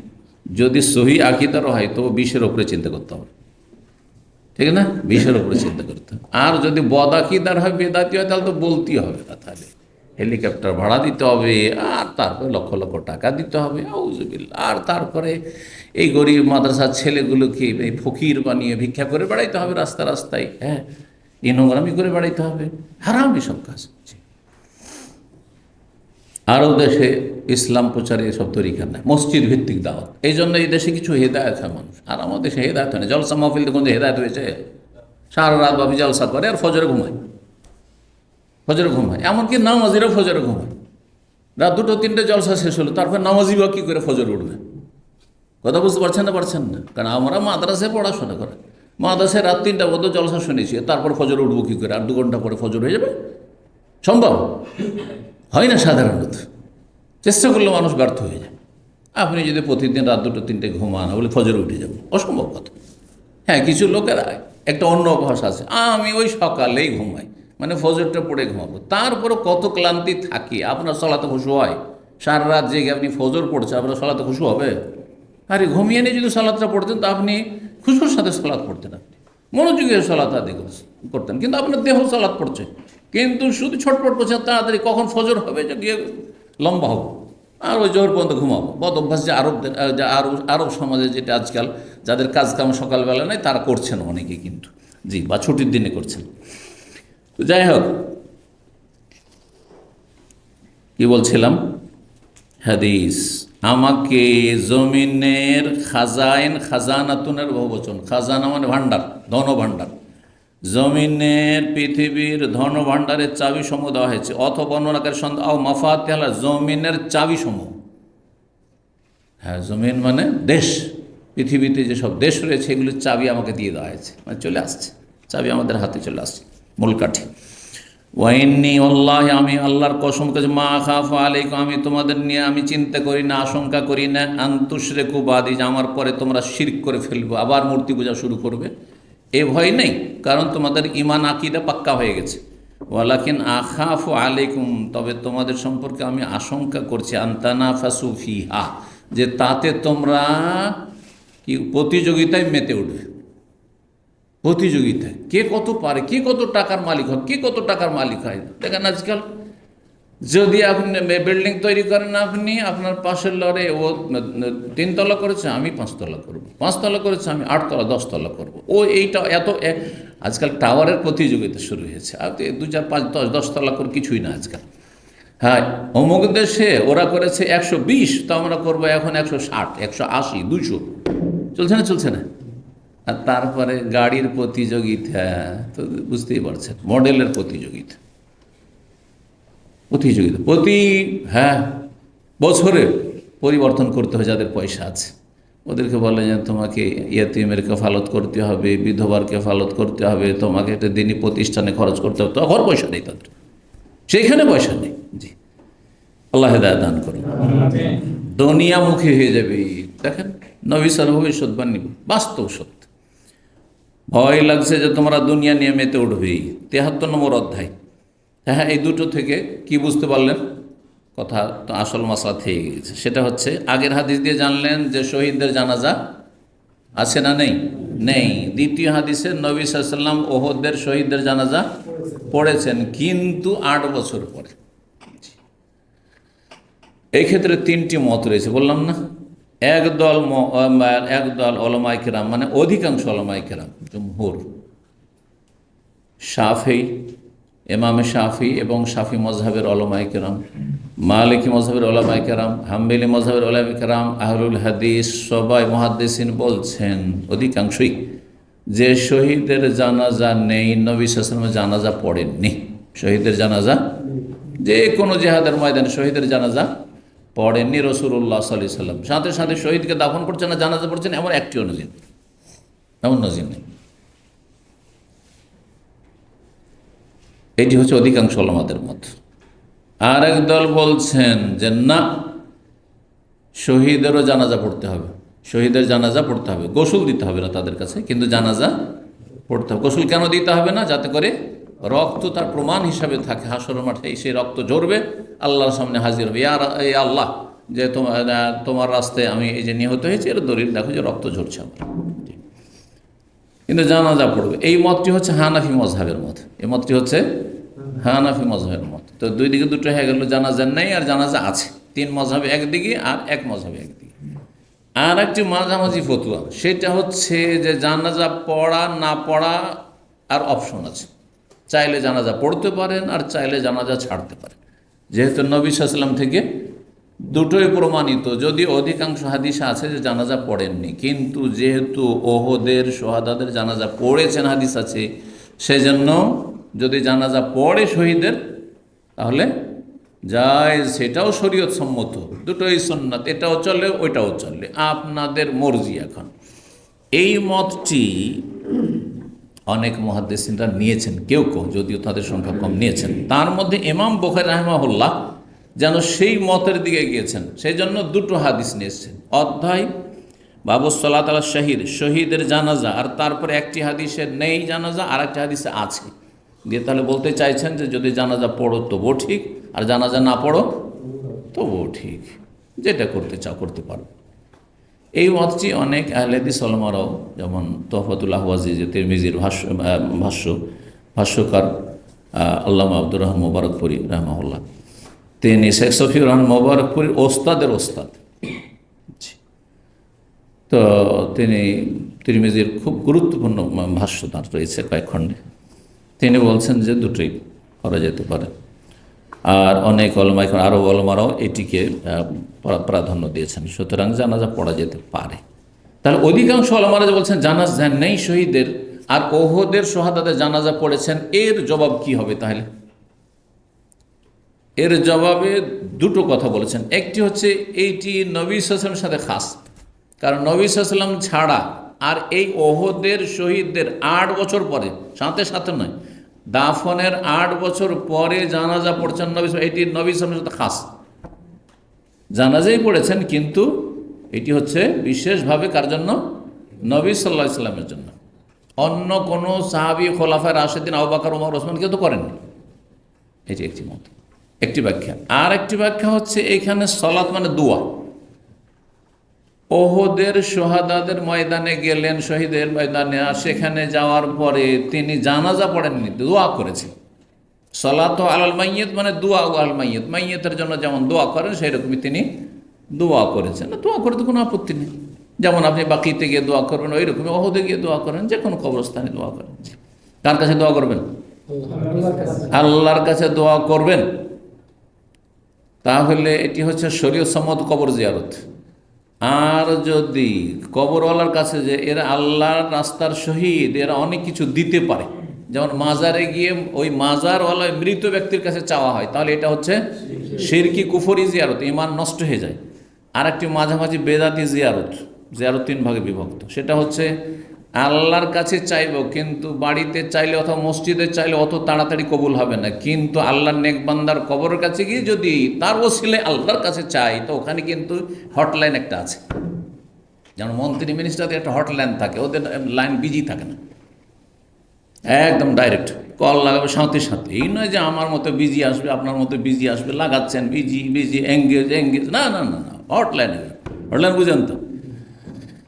তো কবরের কাছে গিয়ে অনেকে যায়, রওজায় গিয়ে দোয়া করে, আর মনে করে যে নবী সাল্লাল্লাহু আলাইহি ওয়াসাল্লামের কবর এখানে আছে, আবু বকরের কবর আছে, ওমর কবর আছে রাদিয়াল্লাহু তাআলা আনহু, এইখান থেকে যদি দোয়া করি তো এবার ডাইরেক্ট গিয়ে কবুল হবে, একদম হটলাইন। তাহলে এটা বেদাতি জিয়ারত, বরং শিরকের সম্ভাবনা রয়েছে। এই কবরের তাসিরে হচ্ছে এই হটলাইন, তাহলে শিরক হয়ে যাবে, বড় শিরক হয়ে যাবে। এই জায়গাকে মোবারক মনে করে দোয়া করা, এখানে নবী সাল্লাল্লাহু আলাইহি ওয়াসাল্লাম দোয়ার কথা বলেন, বলেছেন এখানে সালাতের কথা বলেছেন। না, সালাত, এখানে গিয়ে 2 রাকাত সালাত পড়েন নফল, তাও ফরজ নয়, ফরজের ক্ষেত্রে সামনে জায়গা তাহলে সামনে চলে যাবে। জি, যাই হোক, তাহলে আসল বিষয়টি স্পষ্ট হয়েছে যে শহীদের জানাজা পড়লে পড়া যেতে পারে, আর না পড়লে কোনো দোষের কথা নয়। আর আসল হচ্ছে অধিকাংশ ওলামাদের কাছে যে শহীদের জানাজার প্রয়োজন নেই। 73 নম্বর অধ্যায় হচ্ছে বাবু দাফনির রাজুলাইনি ওয়াস সালাসা ফি কবরি। এই অধ্যায় হচ্ছে 2-3জনকে একই কবরে কবরস্থ করা, দাফন করা। 1345 নম্বর হাদিস বর্ণনা করেছে জাবির বিন আব্দুল্লাহ রাদিয়াল্লাহু তাআলা আনহু বলছেন, আন্নান নবী সাল্লাল্লাহু আলাইহি ওয়াসাল্লাম কানা ইয়াজমু বাইনার রাজুলাইনি মিন কাতলা উহুদ। নবী সাল্লাল্লাহু আলাইহি ওয়াসাল্লাম দুইজন ব্যক্তিকে ওহুদের শহাদাদের এক কবরে দাফন করতেন, জমা করেছেন, দাফন করাই। 2জন করেছেন তো 3জনও জায়েজ। অন্য অন্য রওয়ায়েতে রয়েছে যে 3জনও করেছেন। 74 নম্বর অধ্যায় বলছেন বাবু মাল্লাম ইয়ারা গাসলা সোহাদা। এই অধ্যায় হচ্ছে ওই সব ওলামাদের দলিল যারা বলছেন যে শহীদের গোসল দিতে হবে না, আর এটি হচ্ছে সমস্ত প্রায় ওলামায়ে কেরামদের একমাত্র দুইজন তাবেই থেকে বর্ণিত রয়েছে যে শহীদের গোসল, একজন হচ্ছেন হাসান বসরি আর একজন হচ্ছেন সাঈদ ইবনে মুসাইয়িব। এই দুইজন তাবেই, তারা বলছেন তাদের মত, কিন্তু ইজতিহাদ তাদের ভুল হয়েছে, কারণ স্পষ্ট হাদিসে নবী সাল্লাল্লাহু আলাইহি ওয়াসাল্লাম গোসল দেননি এবং জানাজাও পড়েননি। যেমন জানাজা নেই তেমন গোসলও নেই, বরং হানাফি মযহাবে জানাজা আছে কিন্তু গোসল নেই। জি, তো যাই হোক, যেটা শক্তিশালী সেটা বললাম। এই ক্ষেত্রে বলছেন যে শাহাদাদের গোসল নেই। 1346 নম্বর হাদিস জাবের রাদিয়াল্লাহু বর্ণনা করেছেন, কালান নবী সাল্লাল্লাহু আলাইহি ওয়াসাল্লাম বলেছেন, ইদফিনুহুম ফি দিমাইহিম, তাদেরকে তাদের রক্তের সাথেই কি করো, দাফন করো, রক্ত সহ দাফন করো। ইয়ানি ওহদের দিন বলেছিলেন, ওয়ালাম ইউগাসসিলহুম, তাদেরকে গোসল দেননি বা গোসল দিতে বলেননি নবী সাল্লাল্লাহু আলাইহি ওয়াসাল্লাম, দেওয়া হয়নি। 75 নম্বর অধ্যায় বলছেন, বাবু মাইয়ুকাদ্দা ফিল লাহদি, আচ্ছা কবরে যখন একাধিক মাইয়াতকে একই কবরে দাফন করবেন, কাকে আগে রাখবেন এই মর্মে হাদিস চলে এসেছে। শুধু মাসলা প্রমাণ করার জন্য ভিন্ন করে তিনি কি করেছেন, অধ্যায় কায়েম করেছেন। বলছেন অসম্মি আল্লাহদ, লাহাদকে লাহাদ মানে বগলি কবরকে লাহাদ কেন বলা হয়, লিআন্নাহু ফি নাহিয়াতিন, কারণ সেটা এক সাইড থাকে, বাঁকা হয়ে এক সাইডে থাকে। আল্লাহাদ মানে বাঁকা হওয়া বা কাত হয়ে থাকা।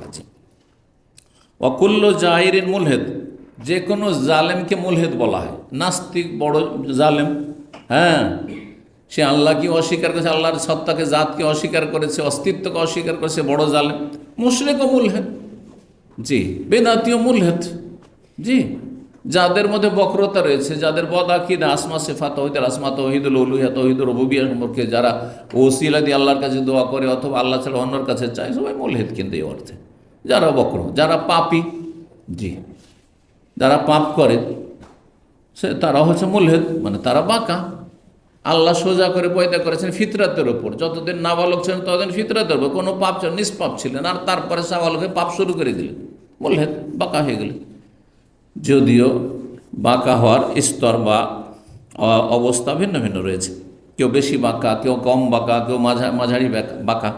অকুল্ল জায়ের, প্রত্যেক বাঁকাকে বা জালেমকে, জায়ের জালেমকে মুলহেদ বলা হয়। কোরআনে সূরা কাহফের আয়াত নম্বর 27 রয়েছে যে ওয়ালাম আজিদা মিন দুনিহি মুলতাহাদা, আল্লাহ ছাড়া আর কাউকে আশ্রয়স্থল পাবে না। লাহাদ থেকে মুলতাহাদ, জি, কেউ যদি পালিয়ে কোথাও আশ্রয় নেয়, যদি আপনি পালিয়ে আশ্রয় নিতে যান তো আল্লাহর নিকট ছাড়া আর কোথাও আশ্রয় পাবেন না। কেউ আশ্রয় দিতে পারবে? আল্লাহ মরণের ফেরেশতা পাঠাচ্ছেন, কেউ আশ্রয় দিতে পারবে? হ্যাঁ, আল্লাহ যদি সুস্থ না রাখেন তো কেউ সুস্থ রাখতে পারবে? হ্যাঁ, আর আল্লাহ যদি হায়াত রাখেন তো দুনিয়া, সারা দুনিয়া আপনাকে মারতে পারবে না। জি, আল্লাহ হচ্ছেন আশ্রয়স্থল। জি, বলছেন যে যদি বাঁকা কবর হয় তাহলে তাকে লাহাদ বলা হয়। ওয়ালাউ কানা মুস্তাকিমান, আর সোজা যদি কবর হয়, সোজাসুজি খনন করলেন, কানা দরিহান, তাকে আরবি ভাষায় দরিহ বলা হয়, দরিহ বলা হয়। আর সন্দুক, বক্সের মতো, সেজন্য সন্দুকও বলা হয়। হাদিসের শাক রয়েছে, শাক মানে ফাটল করা, জমিতে ফাটল করা, মানে সোজাসুজি ফাটল, মানে গর্ত করলেন আপনি, সেই জন্য হাদিসের শাক শব্দ রয়েছে। কিন্তু এমনি কবরকেও দরিহ বলা হয়, দরিহ। 1347 নম্বর হাদিস বর্ণনা করেছে জাবের রাদিয়াল্লাহু তাআলা বলেছেন, আন্না রাসূলুল্লাহ সাল্লাল্লাহু আলাইহি ওয়াসাল্লাম কানা ইয়াজমু বাইনা রাজুলাইন মিন কাতলাহু, রাসূলুল্লাহ সাল্লাল্লাহু আলাইহি ওয়াসাল্লাম দুইজন একত্রিত করছেন একই কবরে ওহদের শাহাদাদের, ফি সাবিন ওয়াহিদ, এক কবরে শুধু না, এক কাপড়ে, যেহেতু কাফনের অভাব। আর বলছে আইয়ুহুম আকসারু আখযাল কোরআন, তাদের মধ্যে কে বেশি কোরআন সম্পর্কে জ্ঞানী। ফায়দা ওশির আলাউ ইলা আহাদিহিমা, তাদের দুইজনের একজনের দিকে ইঙ্গিত করা হয়তো, কাদ্দাম ফিল্লাহ, তাকে আগে কবরে নামানো হইতো। ওকালার বলছিলেন আনা শহীদুন আলা হাওলাই, আমি এই শহীদদের জন্য সাক্ষী থাকছি যে এরা আল্লাহ রাস্তায়, হে আল্লাহ, শহীদ আমারা বেদাফিন বেদমায়, তাদের রক্ত সহ দাফন করতে বল। আলম ইসাল্লাহ আলিহিম বা আলম ইসাল্লি আলিহিম, জানাজার নামাজও পড়েননি নবী সাল্লাল্লাহু আলাইহি ওয়াসাল্লাম, আলম ইউকাসসালাম, তাদেরকে গোসলও দেননি বা দিতে বলেননি। 1348 নম্বর হাদিস জাবের ইবনে আব্দুল্লাহ রাদিয়াল্লাহু তাআলা বর্ণনা করেছেন, ওই একই হাদিস, কানা রাসূলুল্লাহ সাল্লাল্লাহু আলাইহি ওয়াসাল্লাম বলছিলেন লি কাতলা ওহদ, ওহদের শহীদগণ সম্পর্কে কি বলছিলেন, আইয়ু হাওলা আকসারু আখযান লিল কোরআন, এদের মধ্যে কে বেশি কোরআনের জ্ঞানী, যে বেশি জ্ঞানী তাকে আগে দাফন করো, তাকে আগে কবরে নাও। ফায়দা ওশির আলাহু ইলা রাজুলিন, কারো দিকে যখন ইঙ্গিত করা হতো যে এই পুরুষ, কাদ্দাম ফিল্লাহ, তাকে কবরে আগে নামানো হইতো, কাবলা সাহেব, তার সঙ্গীর পূর্বে। জাবের বলছেন ফাকুফিনা আবি ও আম্মি ফি নামেরাতিন ওয়াহিদা, আমার আব্বাও শহীদ হয়েছেন আব্দুল্লাহ, আর আমার চাচাও শহীদ, দুই ভাই শহীদ, দুই ভাই শহীদ, মানে জাবের আব্বা এবং চাচা। বলে দুইজনকে একই চাদরে, একটি নকশি চাদর, নামেরা নকশাওয়ালা চাদর, জি, একাধিক যদি রং থাকে সেটা নকশি চাদর সাধারণত বলা হয়। তো সেই চাদরে দাফন করা হয়েছিল, তো বা কাফন দেওয়া হয়েছিল। তো কাফন সাদা হইতে হবে, এটা কি ওয়াজিব না? ওয়াজিব না, জি, সুন্নাত, সুন্নাত। এমনকি এহরামের বিষয়টি, আজকাল কেউ যদি রঙের কাপড়ে, বাংলাদেশে বড় বড় গামছা আছে কিন্তু বিশাল গামছা, ওই এহরামের চাইতে কম নাই কিন্তু, আমাকে তো এখানে পর্যন্ত ঢেকে নিচ্ছে, তো আপনাদের তো মাথাও ঢেকে দেবো অনেকের, জি, আমার মতো দু একজন আছেন চা, কিন্তু অধিকাংশ তো যদি কেউ গামছাতে এহরাম করে তো অসুবিধা আছে? কোনো অসুবিধা নেই, কোনো অসুবিধা নেই, মানে সেলাইবিহীন পুরুষের হইলেই হইল। কিন্তু আজকাল যেহেতু অভাব নেই, সুতরাং সবাই সাদা, এখন ওর মধ্যে আপনি এক একই রঙিন নিয়ে যেতে পারবেন, হ্যাঁ, কিন্তু শরীয়তে যেতে পারবেন, শরীয়তে যেতে পারবেন, কোনো অসুবিধা নেই।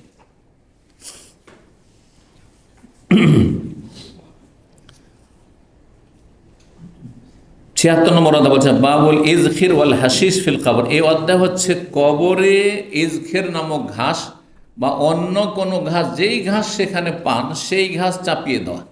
আমার দেশে ঘাসের প্রয়োজন হয় না, কারণ বাঁশ আছে সেই জন্য। কবর উপরে কী দিয়েছেন? বাঁশ ফেড়ে দিয়ে দিচ্ছেন, তাই না? আরব দেশে দেখেছেন বাঁশ আছে নাকি? জীবনেও বাঁশ খুঁজে পাবেন না এখানে। তাহলে কি দেওয়া হয়? হ্যাঁ, ঘাস, শুধু পাথর। পাথর সে আপনার প্রাকৃতিক পাথর হইতে পারে, আবার তৈরি করা, আজকাল তো সিমেন্টের তৈরি করা থাকছে এখানে, কিন্তু পাথর হইতে পারে, যেখানে যখন যুগ যেমন যুগ হয়। এক কথা, উপরে ঢাকা কিছু দিয়ে দিতে পারলেই হলো। আচ্ছা, ওর উপরে যে আপনার পাথরের ফাঁকে ফাঁকে ছিদ্র থাকবে, তো ওগুলো তো ঘাসের প্রয়োজন হবে না ছিদ্র বন্ধ করার জন্য? তো ওই ছিদ্র বন্ধ করার জন্য ঘাস দেওয়া, ঘাস চাপিয়ে দেওয়া। যদি কিছুই না থাকে, ধরেন পাথরের ব্যবস্থা নেই, পাথর কাটতে পারবেন, সেই যুগেই কাটতে পারতো, তাহলে তার উপর ঘাস চাপিয়ে দেওয়া হলো। ঘাস চাপিয়ে, যেমন আমাদের দুর্বা ঘাস আছে, আমাদের ঘাস মানে দুর্বা ঘাসটা হচ্ছে প্রসিদ্ধ সবচেয়ে ঘাস, যে কোনো ঘাস হইতে পারে। আরব দেশের ইজখের ঘাসটি মক্কা সবচেয়ে প্রসিদ্ধ ছিল, মক্কা মদিনায় ইজখের ঘাস। এছাড়াও হাসিস মানে যে কোনো ঘাস। আবার আজকালকার ভাষায় হাসিস বলা হচ্ছে গাঁজাকে, কিন্তু কথা ভাববেন না যে হাসিস তো আর ইয়েতে এসছে, আর কোনো জায়গায় হয়তো শুনে হাসিস মানে গাঞ্জা। বর্তমান যুগের আরবি হচ্ছে হাসিস মানে গাঞ্জা। হিরোইন আর গাঞ্জা যে ধরে না এখানে, তো হাসিস, সেটাকে আপনার যেসব মিডিয়াগুলি রয়েছে, ধরেন রেডিও অথবা টিভিতে যখন খবর পড়া হয় যে এই এই এই কেস ধরা হয়েছে, তো সেখানে হাসিস বলা হয়। মুখাদ্দারাত মানে গাঁজা, আপনার হাসিস মানে আর কি গাঁজা, আর মুখাদ্দারাত মানে নেশা, যেগুলিতে নেশা নিয়ে আসে, আর হিরোইন মুখাদ্দারাতের অন্তর্ভুক্ত। তো এখানে হাসিস মানে ঘাস।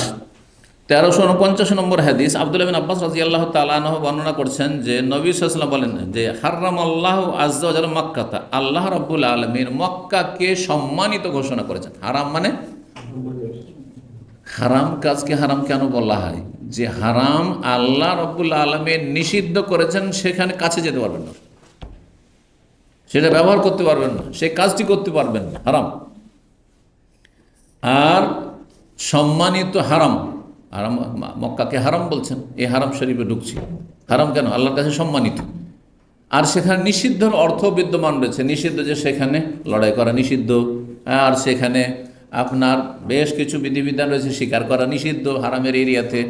আর সেখানে যদি হারিয়ে যাওয়া বস্তু পড়ে থাকে তাহলে আপনি উঠাতে পারবেন না, কুড়াতে পারবেন না। যদি সারা জীবন যদি ঘোষণা করতে পারেন তাহলে, আর অন্য জায়গা থেকে উঠিয়ে নিলে 1 বছর।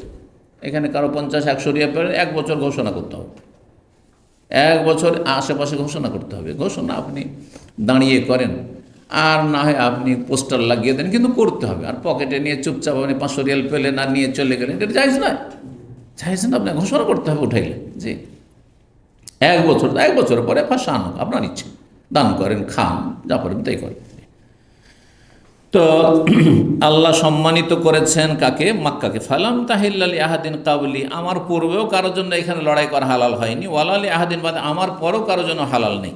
ওহিল্লাতলি সাতামিন নাহার, আর আমার জন্য যে হালাল করা হয়েছিল লড়াই, সেটাও একদিনের মাত্র কিছুক্ষণ, কয়েক ঘন্টা মাত্র। সকাল সকাল মক্কা বিজয়, বেশি প্রতিরোধের সম্মুখীন হলেন না, আর লড়াই করতে কাফেরা সাহস করলো না, সাথে সাথে তারা স্যারেন্ডার করলো, মক্কা বিজয় হয়ে গেল। জি, সেই সময়টা শুধু হালাল করা হয়েছিল যে কেউ যদি সামনে আসে মারতে পারবে কাফেরকে। ওয়ালা ইখতাল খালাহা, ওয়ালা ইখতালা খালাহ, সেখানকার গাছ উৎপাটন করা যাবে না, গাছ উঠিয়ে ফেলা, উপড়িয়ে ফেলা না, ঘাস, খালা হচ্ছে ঘাস, ঘাস কি করা যাবে না, উৎপাটন করা যাবে না, ঘাস উঠিয়ে ফেলা যাবে না, যেটাকে আমার দেশের লোকেরা ঘাস নিড়ানি বলে, নাকি বলে নিড়ানি। জি, ওয়ালা ইউদাদু সাজার, আর সেখানকার গাছ কাটা যাবে না। ওয়ালা ইউনাফারু সাইদুহা, আর হারামের এলাকার কোনো শিকারী পশু পাখি তাড়ানো যাবে না, শিকার করা তো দরকার, তাড়ানো যাবে না। কবুতর, ঝাঁকে ঝাঁকে কবুতর দেখছেন আর চিন্তা করছে আরে এতগুলি কবুতর, অথবা খরগোশ পেয়ে গেছেন, একটা হরিণ পেয়ে গেছেন ধরেন হারামের এরিয়াতে, চল এখানে তো ধরা যাবে না, একটু তাড়া দেওয়া শুরু কর। তাড়তে তাড়তে নিয়ে গিয়ে আপনি মুজদালিফা থেকে একটু বাইরে চলে গেলেন, আরাফার ময়দান আসলে হালাল এরিয়া হয়ে গেল, অথবা এই দিক থেকে তাড়া দিয়ে মসজিদে আয়েশা গেলি তো হালাল এরিয়া হয়ে গেল, ওখানে মসজিদ হারাম শেষ, হদুদে হারাম শেষ। যে কোনো দিকে হারামের বাইরে নিয়ে গিয়ে ওখানে ধরে নেব, জায়েজ না, জায়েজ নাই, জায়েজ না। তো এই জন্য এত কবুতর দেখছেন, দাম্মামে বলে ছাড়তেন না, সব ডেলি কবুতর খেতেন, মক্কায় যত কবুতর যদি এখানে ফেলে ডেলি কবুতর খেতেন। ওয়ালাতুল তাকাতো লুকতাতুহা, আর সেখানকার পড়ে থাকা বস্তু, পড়ে আছে কোথাও, হারিয়ে যাওয়া বস্তু, কারো হারিয়ে গেছে পড়ে আছে, পড়ে থাকা বস্তু কুড়িয়ে নেওয়া যাবে না, ইল্লা লে মুআররিফিন, এমন ব্যক্তির জন্য শুধুমাত্র যে সারা জীবন ধরে ঘোষণা করতে পারবে যে দেখো আমি একটা জিনিস পেয়েছি বা একটা অ্যামাউন্ট পেয়েছি, তার পরিমাণ বলে আর কোন জায়গায় সেটা বলে আমার কাছ থেকে নিয়ে যাবে। জায়গা ঠিক বলতে পারবে না যে এই জায়গায়, কিন্তু বলতে তো পারবে যে আশেপাশে এখানে, ঠিক না? এই নয় যে আপনি পেয়েছেন এখানে দামাম ইসলামিক সেন্টারের পাশে, আর ও বলবে যে না এখান থেকে 10 কিলোমিটার দূরে 91 আমি, অথবা আমি খোবারে, ওখানে করে আমার হারিয়েছে, আর আপনি দিয়ে দিবেন না, না দেবেন না। পরিমাণ দিয়ে বোঝা যাবে, কারণ অনেকে হয়তো সত্য কথা বলবেন না, পরিমাণ কত, পরিমাণ বলতে হবে। 500 টাকা পেয়েছেন আপনি, আর ও বলছেন না আমার 5000 রিয়াল হারিয়েছে, তাহলে দিয়ে দেবেন যে 500 টাকা নাও, কমপক্ষে তোমার তো 500 টাকা হোক না, ওর না, এটা অন্য কারো হইতে পারে না, দেবেন না।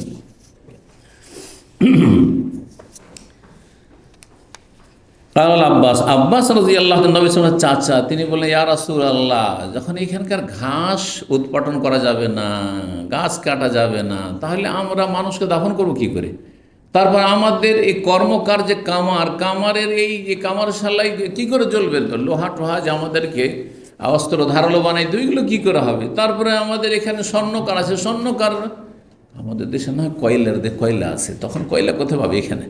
তো সুতরাং তখন কী করতো, স্বর্ণকাররা ব্যবহার করতো ইজখের ঘাস। তারপর কর্মকার যারা তাদের কামারশালে যাহা পরে সেখানে জ্বালাতো ইজখের ঘাস, শক্ত কাঠের জালটা একটু যেমন হয়, তো ইজখের ঘাস থেকে কাঠের মতো শক্ত হইতো, আর সে তাড়াতাড়ি করে সেটা জ্বলে শেষ হয়ে যেত না। তো আব্বাস বললেন ইল্লাল ইজখের ক্ষেত্রে ইয়ার আছে অনুমতি দেন যে ওইটা কাটতে পারবো মক্কায়, হারামের এরিয়াতে। কেন? লে সাগাতেন, আমাদের স্বর্ণকার, সায়েগ থেকে সাগা এসুগো সদ দিয়ে, এর মানে হচ্ছে স্বর্ণকারের কাজ করা, স্বর্ণকারের জন্য, বা কবরের, আমাদের কবরের জন্য, কবরে যে দাফন করবো তো ওপরে মাটি চাওয়াবো, মাটির তলায় বা মাইয়েতের ওপরে তো আমাদেরকে ঘাস টাস দিতে হবে, তো ইজখেরের প্রয়োজন আছে, এটা দিয়ে আমরা দাফন করি সাধারণত, যেমন আমরা বাঁশ ব্যবহার করি। ফাঁকাল মানে ইল্লাল ইজখের, ঠিক আছে ইজখেরের অনুমতি তোমাদেরকে দেওয়া হইল। আবু হুরায়রা রাদিয়াল্লাহু আনহু বলছেন যে অন্য রিওয়ায়াতে রয়েছে লে কবরে না বইতে না, আমাদের কবরে দাফন করার জন্য ইজখের ঘাসের প্রয়োজন, আর কিসের জন্য? অবয়ুতে না, আমাদের বাড়ি ঘরের ছাউনির জন্য। বাড়ি ঘরের জন্য আমাদের দেশে যখন খড়ের বাড়ি ছিল তখন এক ধরনের খড় হইতো, হ্যাঁ কি বলে খড়গুলোকে জানি না, ভুলে গেছি, হ্যাঁ যাই হোক, সেই খড়ের জঙ্গল থাকতো, আমরা দেখি যে খড়ের বন থাকতো সেখান থেকে, হ্যাঁ কী বলে, কাশবন, হ্যাঁ শান্ত, এই কাশবন, জি কাশফুল, ওখান থেকে এত সুন্দর লাগতো ওই সব দেখে, তাই না, যখন ফুল হইতো। তো এইগুলি আমরা কাটতাম, আর এগুলি খড়ের বাড়ি আমরা দেখেছি, আমরা আশা করেছি আলহামদুলিল্লাহ আমরা সব স্তর পার করেছি। খড়ের বাড়ি, টালির বাড়ি, মাটির বাড়ি, তারপরে আপনার টিনের বাড়ি, আর তারপরে তখন পাকা বাড়ি, তারপর এসির বাড়ি, আর তারপরে এসিতে আসার পরে কি যে জ্বালা শুরু হলো, বেদাতিরও জ্বালা শুরু হলো, আর এক শ্রেণীর হিংসু হেদাতিরও জ্বালা শুরু হইল। হ্যাঁ, কথা বুঝতে পেরেছেন? জি। তো সব জায়গায় থাকা আলহামদুলিল্লাহ অভ্যাস আছে। জি, সব জায়গায় থাকা অভ্যাস আছে। তো আল্লাহ আলহাম, তারা বাড়ি ঘর ছাউনির জন্য, মানে বাড়ির ছাউনি তো বলেন সেটাকে, না ছাউনির কাজ, তো এর জন্য তারা ব্যবহার করতে অনুমতি চাইলেন। অন্যের লেকাইনহিম অবয়ুতহিম, সেখানকার তাদের কর্মকারদের, কাইন কর্মকারকে বলা হয়, কামারের প্রয়োজন এই ইস্কের ঘাসে, আর তাদের বাড়ি ঘরে ছাউনির জন্য প্রয়োজন, সেই জন্য অনুমতি দেন যে এগুলো ঘাস আমরা মক্কাতে হারামের এরিয়াতে কাটতে পারবো।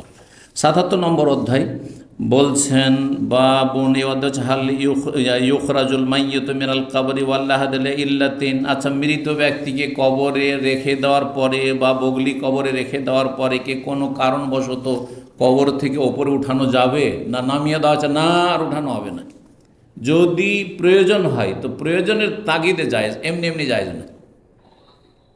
কেউ যদি বলে যে না, আমি আমার আব্বা মারা গেছে, আমার আসতে দেরি হয়ে গেছে, তো একটু ওপরে উঠিয়ে দাও, আমি কবর থেকে দেখবো না, ওপরে উঠিয়ে দেখবো, যে না, এটা কোনো প্রয়োজন নেই, কোনো প্রয়োজন নেই।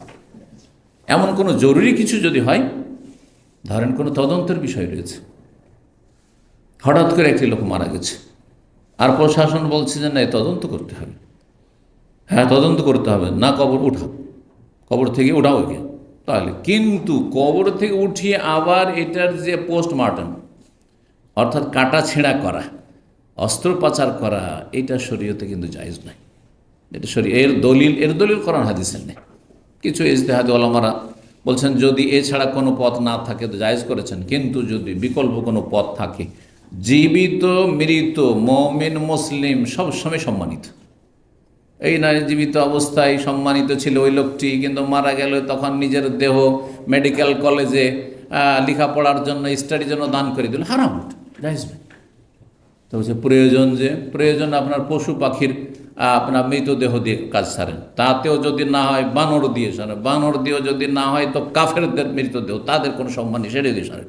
কিন্তু মুসলিমের দেহ সাধারণত এই নাস্তিক বেদিনগুলো এগুলো নিজের বডি দান করে, কথা বুঝছেন না, করে, কিন্তু এরা আর এদের তো দিন ধর্ম কিছু নেই, সেই জন্য। কিন্তু কোনো মুসলিমের জন্য এটা জায়েজ নাই যে আমি একটা সাদকা জারিয়ে করেই দেবো, আমি মেডিকেল কলেজের জন্য আমার মৃতদেহটা দান করে দেবো, হারাম। এটা আপনার এই অধিকার নেই দান করার। আপনি এই দেহের মালিক না, দেহের মালিক রব, হ্যাঁ, তাকে সুপুর্দ করে দিতে হবে। মিনহা খালাকনাকুম, মাটি থেকে তোমাকে সৃষ্টি করা হয়েছে, মাটিতে ফিরে ফিহা নুইদুকুম, ফিরিয়ে দিয়ে আসতে হবে, সেখান থেকে আল্লাহ উঠাবেন। তো যাই হোক, প্রয়োজন হলে উঠাতে পারবে তদন্তের জন্য, কিন্তু হ্যাঁ, অস্ত্রোপচার বা পোস্টমর্টম করা এটা হচ্ছে শরীয়তে চিন্তার বিষয়। এমনিতে যদি কোনো অন্য পথ থাকে তাহলে এই পথ অবলম্বন করা যায় না। 1350 নম্বর হাদিস জাবিন আব্দুল্লাহ রাদিয়াল্লাহু তাআলা বর্ণনা করেছেন, আতা রাসূলুল্লাহ সাল্লাল্লাহু আলাইহি ওয়াসাল্লাম আব্দুল্লাহ বিন উবাই, রাসূলুল্লাহ সাল্লাল্লাহু আলাইহি ওয়াসাল্লাম আব্দুল্লাহ বিন উবাই মুনাফিকদের নেতা, সবচেয়ে বড় নিকৃষ্ট কাফের, কিন্তু শুধু কালিমা পড়তো, নামাজও পড়তো। এমন না যে আজকালকার বেনামাজের মতো, অন্তরে ঈমান ছিল, অন্তরে চরম শত্রুতা ছিল এবং অবিশ্বাস ছিল, কুফরি ছিল, কিন্তু বাহ্যিক দুনিয়ার স্বার্থের জন্য আর ইসলামের ঘরে ঢুকে ক্ষতি করার জন্য, কারণ ঘরের দুশ্মনকে সামলানো খুব মুশকিল, ঘরের দুশ্মন ঘরে ঢুকে দুশ্মনী করার জন্য সে কালেমা পড়েছিল, তার দলবল কালেমা পড়েছিল মদিনায়। তো আব্দুল্লাহ বিন উবাই মুনাফিক যখন মারা গেল, তার ছেলের নামও ছিল আব্দুল্লাহ, বাপ বেটা দুজনের নাম আব্দুল্লাহ। ছেলে আব্দুল্লাহ বড়ই দিনদার সাহাবি, পরহেজগার সাহাবি, আর বাপ হচ্ছে পাক্কা মুনাফিক, রাইসুল মুনাফিক। সমস্ত মুনাফিক, মুসলিম উম্মার যত মুনাফিক তাদের সে হচ্ছে 1 নম্বর নেতা, যে ফিদ্দারকিল আসফালি মিনার, জাহান্নামের নিম্ন স্তরে তার জায়গা হবে এবং তার দলবলের জায়গা হবে। কাফেরদের চাইতে নিকৃষ্ট তারা। জি, অন্য কাফের যারা রয়েছে, যত শ্রেণীর কাফের রয়েছে, তাদের চাইতে নিকৃষ্ট মুনাফিক কাফের, মানে আকিদার মুনাফিক। আবার বলিয়েন না যে আজকাল দুনিয়ার কোনো একটা মিথ্যা কথা কেউ বলে দিচ্ছে, ওয়াদা খেলাফি করেছে, তুমি মুনাফিক, তো জাহান্নামের নিচে তোমার জায়গা। এই বাড়াবাড়ি কিন্তু আমাদের মুসলিম সমাজে খুব আছে। না, এটা আমলের মুনাফিক। আমলের মুনাফিক কাফের না, সে ফাঁসে গুনাহগার, মিথ্যা কথা বললে গুনাহগার, কিন্তু সে কাফের নয়। হ্যাঁ, এমনকি যদি টাকা পয়সা ধার নিয়ে না দেয়, ওয়াদা খেলাফি করে, তো বলেন যে তুমি মুনাফিক। আকীদার মুনাফিক যদি এই বিশ্বাস নিয়ে বলেন যে ইসলাম থেকে খারিজ, তাহলে আপনি খারিজ। হ্যাঁ, জাহেল সমাজ আমাদের বুঝে না, যার ফলে এরকম কাজটা করে, আর এরকম ফতোয়াবাজি করতে হবে। আকীদার মুনাফিক। তো একে নবী সাল্লাল্লাহু আলাইহি ওয়াসাল্লাম আসলেন আর বললেন যে ওকে কবর থেকে কবরে নামিয়ে দেওয়া হয়েছিল। নবী সাল্লাল্লাহু আলাইহি ওয়াসাল্লাম আসতে চেয়েছিলেন, আর তারপর একটু লেট হয়েছে, আর কত অপেক্ষা করবো, কবরে নামিয়ে দেওয়া হয়েছে। বাদামা উদখিলা হুফরাতাহু, তার গর্তে ঢুকিয়ে দেওয়ার পরে, কবর বলা হয়নি, গর্ত বলা হয়েছে, কারণ সে নিকৃষ্ট, সেই জন্য তার গর্ত এটা, আর জাহান্নামের গর্ত সেটি, হুফরাতু মিনান নার। ফা আমারা বিহি, তার সম্পর্কে নির্দেশ দিলেন, ফা উখরিজা, তাকে বের করলেন, মৃতদেহ ওপরে উঠানো হইল। ফা ওয়াদাউ আলা রুকবা, তারপরে নবী সাল্লাল্লাহু দুই হাঁটুর ওপর রাখলেন সে মৃতদেহ। হ্যাঁ, হাঁটুর ওপর রেখে কি নাফাসা আলাইহি মির রিকি, থু দিয়ে ফুঁক দিলেন, রোকিয়া দম করলেন, যাতে করে নবী সাল্লাল্লাহু আলাইহি ওয়াসাল্লামের থুথু মোবারক হইতে পারে, তার জন্য কিছু আযাবকে হালকা করতে পারে। যথাসাধ্য যতটা পেরেছেন মানুষের এহসান উপকার করার চেষ্টা করেছেন। কাফের নিকৃষ্ট এত, তারপরেও। এই জন্য আল্লাহ কোরআনে বলেছেন রাহমাতুন লিল আলামিন। নবী সাল্লাল্লাহু আলাইহি ওয়াসাল্লাম শুধু মুসলিমের জন্য রহমত নয়, কাফের জন্য, মুনাফিকের জন্য রহমত, গাছপালার জন্য রহমত। হ্যাঁ, পাহাড় পর্বত জমিন আর যত পশু পাখি কীট পতঙ্গ সব কিছুর জন্য রহমত। রাসূলুল্লাহ সাল্লাল্লাহু আলাইহি ওয়াসাল্লাম ওমা আরসালনাকা ইল্লা রাহমাতাল লিল আলামিন, সত্যিকার রহমত। না হলে চিন্তা করুন, এত বড় মুনাফিক কমে কি কষ্ট দিয়েছে, যেমন তেমন কষ্ট দিয়েছেন নবী সাল্লাল্লাহু আলাইহি ওয়াসাল্লামকে। আপনি আমি ওই জায়গায় থাকলে চিন্তা করুন তো দেখি, প্রশ্নই উঠেন না যে ওখানে যাবো, মারা গেছেন, দাফন হচ্ছে, ওখানে যাবো, আগেই টান দেবো। যদি সামাজিকভাবেও চাপ থাকে যে বাড়িতে থাকলে হয়তো যেতে, অনেক সময় এরকম হয় যে বাড়িতে আছেন, না গেলে সমাজের লোক শত্রু হয়ে যাবে, তাহলে আগেই টান দেবো। গ্রাম থেকে বেরিয়ে কোনো কাজে বেরিয়ে চলে গেছি ঢাকা, টান দিই, তাই না? আর নেই, গ্রাম থেকে আউট, কারণ ওর সাথে আমার চরম শত্রুতা রয়েছে। কথা বোঝা গেছে কি না? নবী সাল্লাল্লাহু আলাইহি ওয়াসাল্লাম যাচ্ছেন, শুধু যাচ্ছেন না, যাওয়ার পরে ওপরে উঠিয়ে তাকে তার মানে থুথু মোবারক দিচ্ছেন, হইতে পারে তাতে কিছু হালকা। আলবাসাহু কামিসাহু, নবী সাল্লাল্লাহু শরীরে দুটো জামা ছিল, একটি জামা খুলে দিয়ে দিলেন। আল্লাহু আ'লাম, আল্লাহ ভালো জানেন। বর্ণনাকারী বলছেন যে কেন দিলেন।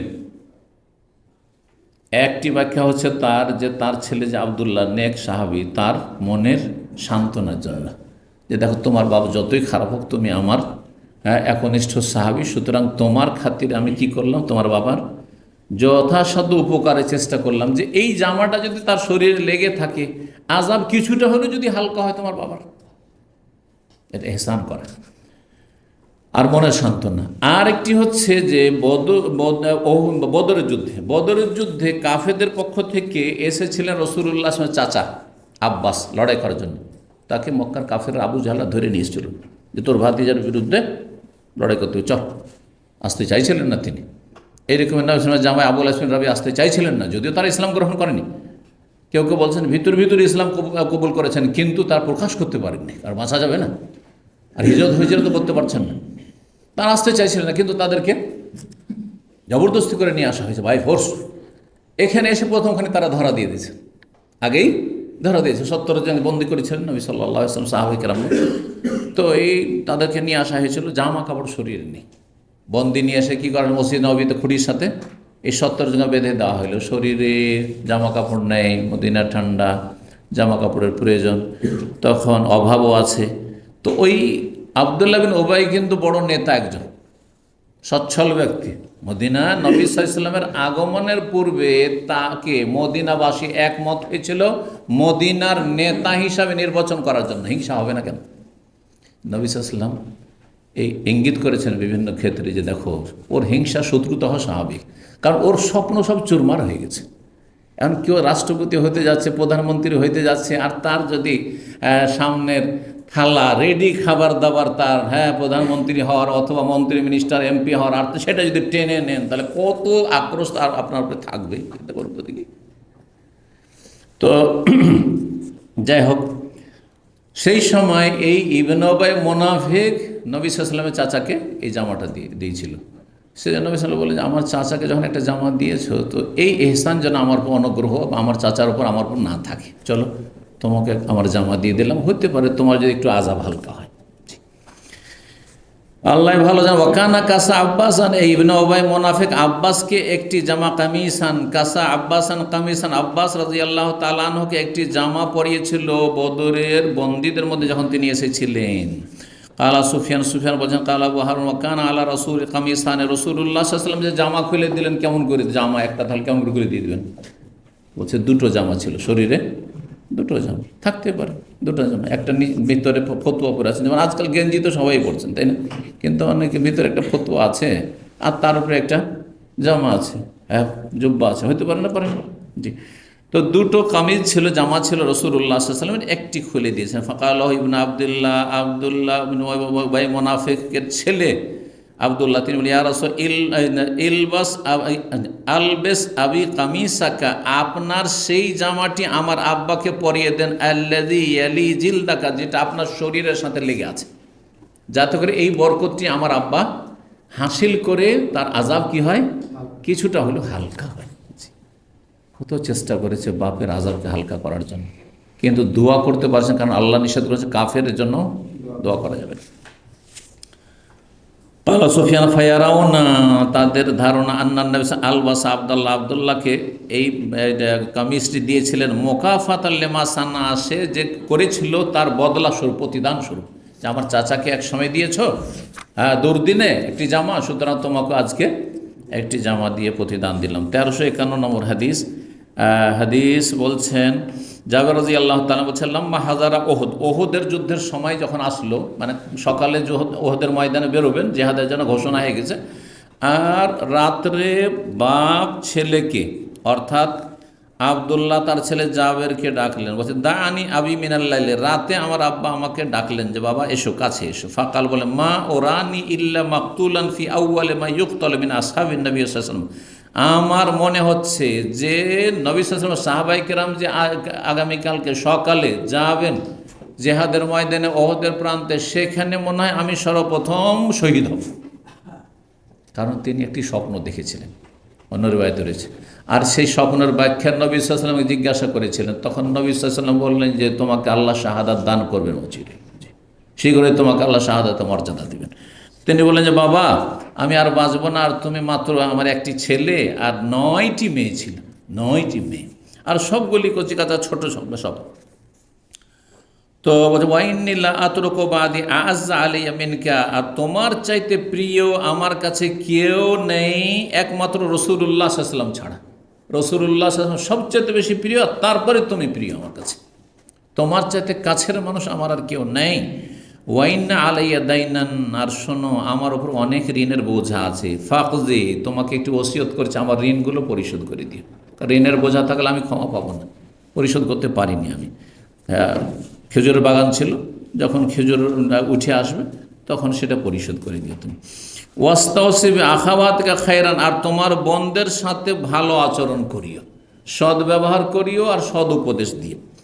ফাসবাহনা, বলছেন জাবের যে সকাল হইল, ফাকানা আউওয়ালা কাতিলিন, আমার আব্বাই সর্বপ্রথম শহীদ হল 70 জনের ভিতরে, আল্লাহু আকবার। ও দোফেনা মাহু আখার ফি কাবর, আরেকজনকে তার সাথে দাফন করা হয়েছিল, তিনি ছিলেন তার চাচা, অন্য হাদিস একটু আগে গেল। সুম্মাল্লাম তাতিব নাফসি, বলছেন জাবেদ তারপরে কিন্তু আমার মনে শান্তি হচ্ছিল না যে আমার আব্বার পাশে একই কবরে আর একজন দাফন আছে, আমি আলাদা করে কবর দিতে পারলে ভালো হইতো। আন আতুর কাহম আল আখার, অন্যজনের সাথে তাকে ছেড়ে দেবো এরকম একই কবরে। ফাস্তাখরাজতু বাদা সিত্তাতি আশহুর, দীর্ঘ 6 মাস পরে আমার আব্বার মৃতদেহকে আমি সেই কবর থেকে উঠেলাম, যে আমি আলাদা করে দাফন করব, এখন তার কবর খনন করতে অসুবিধা নেই আর কাফনেরও অসুবিধা নেই, আমি আলাদা করে দাফন করব। ফায়দা হুয়া কায়াউমিন ওয়াদাতুহু হুনাইয়াতান গায়রা উযনিহি, দেখছি যে আমার আব্বা 6 মাস পরেও মনে হচ্ছে কিছুক্ষণ আগে তাকে দাফন করা হয়েছে, হুবহু ওই অবস্থাতে আছেন, একমাত্র তার কানে একটু ব্যতিক্রম হয়েছে, কানে হয়তো সেখানে আঘাত ছিল বা কিছু ছিল হইতে পারে, হ্যাঁ ধুলো মাটি এখানে লেগে আছে, আর বাকি সড়েননি, গলেননি, পচেনি, কোনো কিছু হয়নি। এই জন্য আম্বিয়া রসুলগণের মৃতদেহ মাটিতে খাবে না, এটা তো হারাম, স্পষ্ট হাদিস দ্বারা প্রমাণিত। এমনকি ওলামারা বলেছেন যারা আল্লাহ রাস্তার শহীদ তাদেরও মৃত দেহর ক্ষেত্রে এইরকমটা হতে পারে। আর এর বেশ কিছু দলিল, তার মধ্যে এটি একটি দলিল। কিন্তু নিশ্চিত সবার ক্ষেত্রে বলা যাবে না, আল্লাহ ভালো জানেন। কিন্তু শহীদদের ক্ষেত্রেও আশা করা যায় যে তাদের মাটি কি করেন না, খাই না, ভক্ষণ করেন না, জি, বা সরাই না। 1352 নম্বর, আর এটি দিয়ে শেষ করছি। জাবের রাদিয়াল্লাহু তাআলা বলছেন, দোফেনা মা আবি রাজুলুন, আমার আব্বার সাথে আরেকজন ব্যক্তিকে দাফন করা হয়েছিল, তার চাচাকে। ফালাম তাতিব নাফসি, কিন্তু আমার মনে শান্তি হচ্ছিল না।